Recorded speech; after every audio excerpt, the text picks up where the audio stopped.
जो लोग मेरे इस चैनल पर नए हैं या फिर मेरा ये वीडियो पहली बार देख रहे हैं, वो मेरा YouTube channel political Tamasha with doctor Arshi को सब्सक्राइब करके वहां पे लगी बेल आइकॉन को जरूर दबा दें, ताकि आपको हमारे पहले और आने वाले हर वीडियो की अपडेट्स मिलती रहे। और दोस्तों, अगर आपको हमारा काम पसंद आता है, हमारे वीडियोस पसंद आते हैं, इंफॉर्मेटिव लगते हैं, तो आप हमारे इस यूट्यूब चैनल की मेंबरशिप ले सकते हैं, जिसका लिंक मैं इसी वीडियो के डिस्क्रिप्शन में डाल रही हूँ, जिस पर क्लिक करके आप अपने इस चैनल के मेंबर बन करके अपने इस चैनल को सपोर्ट कर सकते हैं।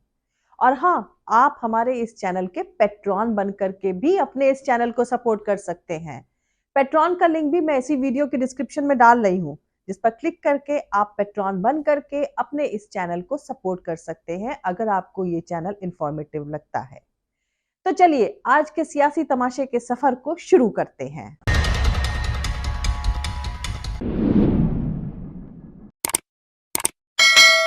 इन बेशर्मों को कौन समझाए? हम तो चर्चा चाहते हैं जी, चल रहे हैं अंदर चर्चा करने के लिए। ये आए, इन नामर्दों को मैं चुनौती देता हूं। ये आए, इन नामर्दों को मैं चुनौती देता हूं।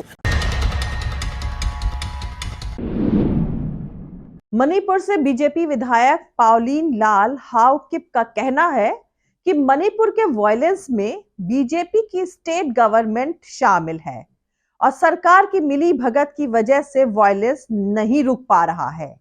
खैर, तमाम ऑपोजिशन के नेताओं और जानकारों की पहले दिन से ही मणिपुर के मसले पर यही राय रही थी। वहां टॉमी मीडिया ने भी मणिपुर वायलेंस को छुपाने की हर मुमकिन कोशिश करी, पर अब बीजेपी के ही विधायक उनकी धज्जियां उड़ा रहे हैं। दूसरी तरफ मणिपुर के मुद्दे पर संसद में मंडे को भी हंगामा हुआ। सांसदों ने सदन के बाहर भी इस मुद्दे को उठाया। दोस्तों, मणिपुर में कुकी औरतों के सेक्सुअल वायलेंस का वीडियो वायरल होने के बाद ऑपोजिशन पार्टियां सदन में इस मुद्दे पर चर्चा की मांग कर रही हैं।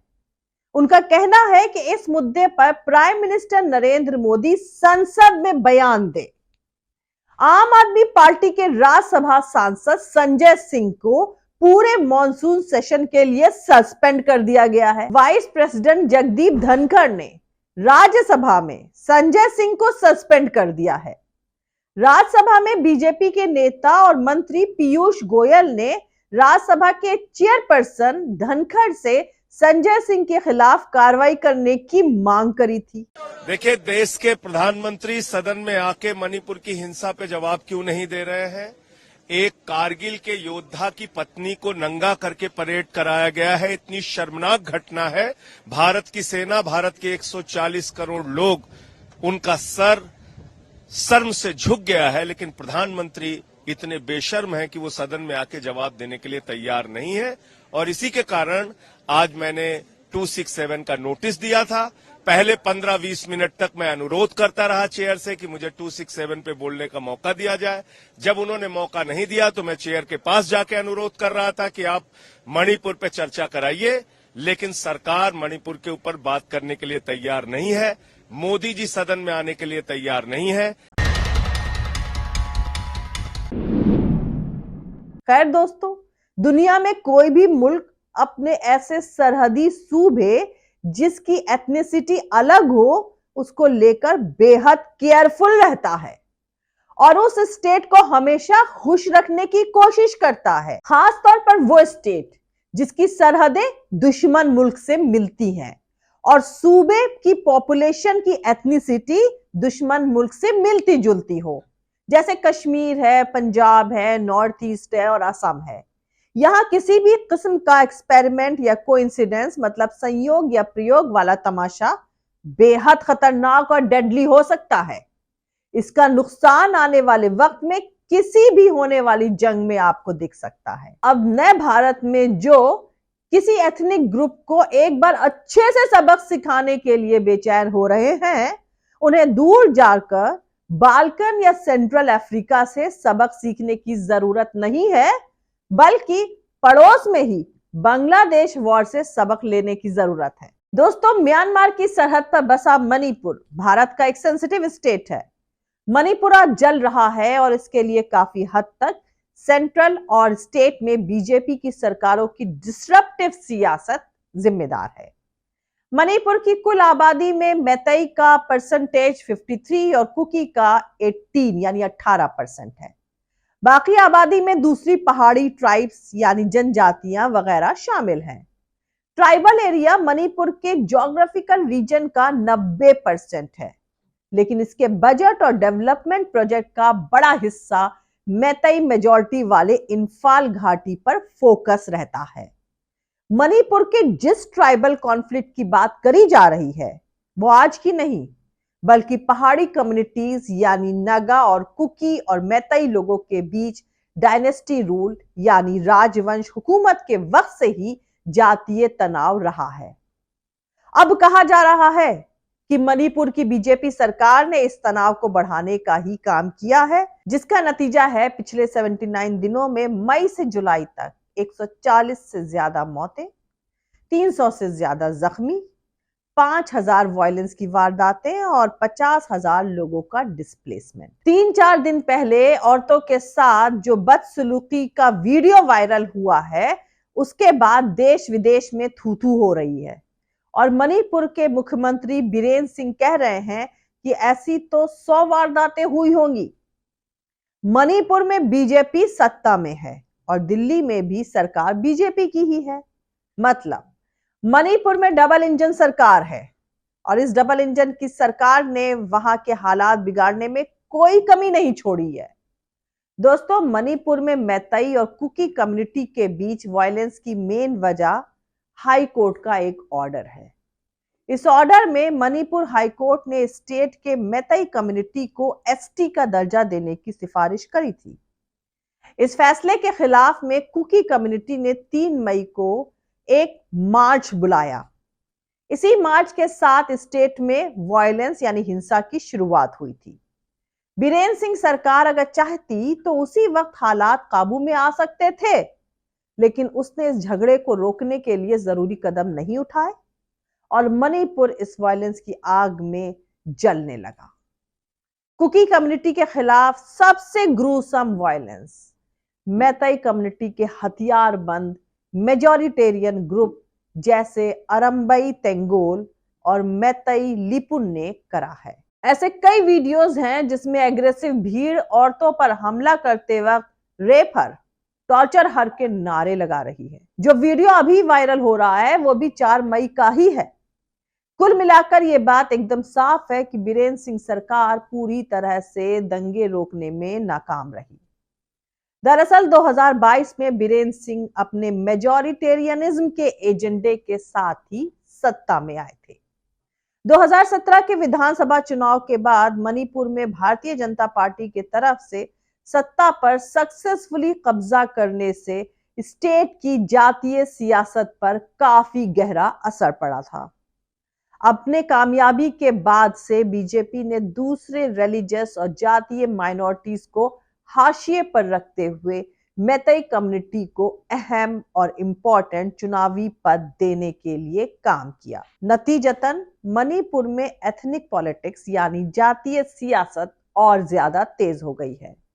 जानकारों के मुताबिक बीजेपी मणिपुर में मेजॉरिटेरियनिज्म यानी बहुसंख्यकवादी एजेंडे को आगे बढ़ा रही है और कुकीज को निशाना इसलिए बना रही है क्योंकि उन्हें डर है कि सभी आदिवासी एक साथ आ गए तो वो उनका मुकाबला नहीं कर पाएगी, तो वो फूट डालो और राज करो की पॉलिसी पर अपना खेल खेल रहे हैं। दोस्तों, 2012 के विधानसभा चुनाव में बीजेपी का वोट शेयर सिर्फ 2% था। इतना ही नहीं, बीजेपी को मणिपुर विधानसभा चुनाव 2012 में एक भी सीट पर जीत हासिल नहीं हुई थी। नॉर्थ ईस्ट स्टेट्स की सियासत में दल बदल एक नॉर्मल चलन है। इसकी वजह से सियासी हालात को बदलने में देर नहीं लगती है। मणिपुर में 2017 में बीजेपी ने 21, National People's Party 4, Naga People's Front 4, Lojpa 1 और 2 दूसरे विधायकों के मदद से सरकार बनाई गई थी। एन बीरेन्द्र सिंह मुख्यमंत्री बने थे, जो 2017 के चुनाव के 4 महीने पहले ही कांग्रेस से बीजेपी में शामिल हुए थे। बीजेपी मणिपुर के चुनावी मैदान में जहां मामूली खिलाड़ी थी, वहीं बड़ी पार्टी बनकर उभरी। इसके आंकड़े हैरान कर देने वाले थे। दरअसल इसकी वजह बनी बीजेपी की एक स्पेसिफिक स्ट्रैटेजी।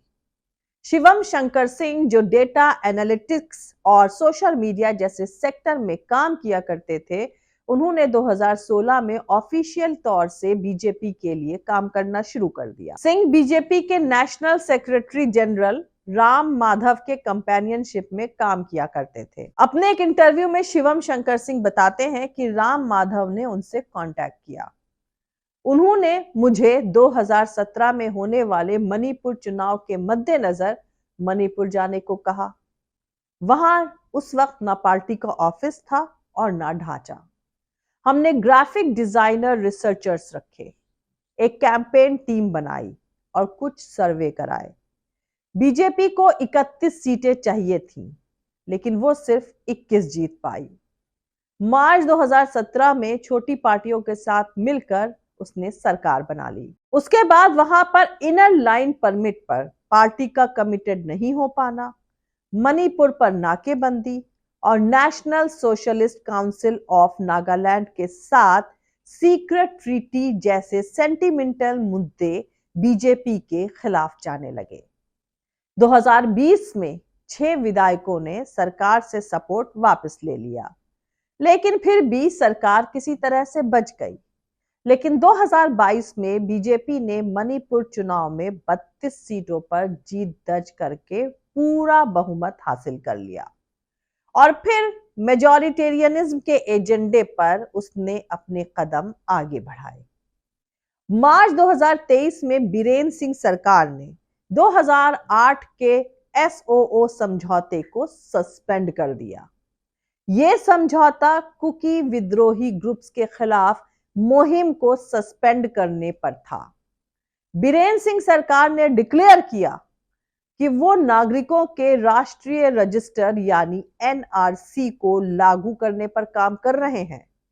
इस पर आदिवासियों ने भी नाराजगी जताई, जिसके बाद मणिपुर घाटी में आदिवासी विधायकों के बीच डिससैटिस्फैक्शन फैलने लगा। कुकी कम्युनिटी से मणिपुर विधानसभा में 10 विधायक हैं, जिनमें से 7 बीजेपी के विधायक हैं। कुकी ट्राइब्स के कई बीजेपी विधायक भी सीएम से नाराज हो गए। वो दिल्ली भी आए, लेकिन उन्हें कोई एश्योरेंस नहीं मिला। मई 2023 की शुरुआत में यह गुस्सा पूरी तरह से फूट पड़ा जब मणिपुर हाईकोर्ट ने स्टेट के मैतई कम्युनिटी को एसटी का दर्जा देने की सिफारिश करी। होम मिनिस्टर अमित शाह बाद में मणिपुर पहुंचे। उन्होंने वहां खूब बैठकें करी, लेकिन नतीजा 0 यानी 0 रहा। मणिपुर में अब भी वायलेंस जारी है। अभी जो एक तरह की सिविल वॉर मणिपुर में चल रही है, उसको खत्म करवाने की जिम्मेदारी बीजेपी की डबल इंजन की सरकार की ही है।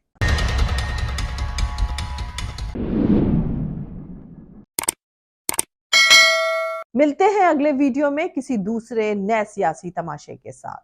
जय हिंद, सत्यमेव जयते, अल्लाह हाफिज। दोस्तों, हमारा पूरा वीडियो और दूसरे और वीडियोस देखने के लिए हमारा YouTube channel political Tamasha with doctor Arshi को सब्सक्राइब करके वहां पे लगी बेल आइकॉन को जरूर दबा दें, ताकि आपको हमारे पुराने और नए हर वीडियो की अपडेट्स मिलती रहे।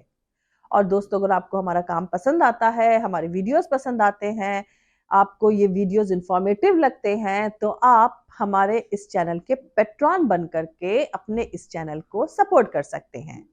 पेट्रॉन का लिंक मैं आपको इस वीडियो के डिस्क्रिप्शन में दे रही हूँ। और एक और तरीके से आप अपने इस चैनल को सपोर्ट कर सकते हैं, वो है इस चैनल की मेंबरशिप लेकर के, जिसका लिंक भी इसी वीडियो के डिस्क्रिप्शन में दिया गया है। उस पर क्लिक करके आप अपने इस चैनल के मेंबर बन करके अपने इस चैनल को सपोर्ट कर सकते हैं। और आप हमें फॉलो भी कर सकते हैं हमारे ट्विटर, इंस्टाग्राम और फेसबुक पेज पर। मेरा ट्विटर हैंडल है @arshi aziz khan। Thank you. मिलते हैं अगले वीडियो में।